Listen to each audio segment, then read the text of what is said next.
tender মা ই কি এর কি ওঠ নবাবেন খালি নবাব একটা কাম প্রতিদিন খালি একটু পানি এনে দিবি সব কাম তো আমি করি ওঠ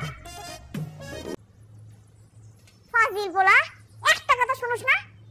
খালি একবার কি পানি আনতে কই আর কিছু কই আরে বছর ধরে দি কলেজে পানি নাই এই তো কেন দাও বারবার কইছি তোমার জামাটা কলেজে চলো দিদি পানি আছে ওই কোনি পাল্টাও তাহলে ছেলেরে পাল্টাও ছেলেরেই পাল্টামো আমি ওই ছেলেরে আমি পাল্টামো ইস আমি কি অনেক বড় চাকরি করি ক্ষমতা থাকলে একটা বড় বাড়ি নিয়ে দেখা না যা চাকরিটা ছোট আওয়াজ তো ছোট করো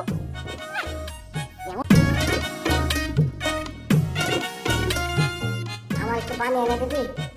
হ্যাঁ ঠেকে পড়ছে না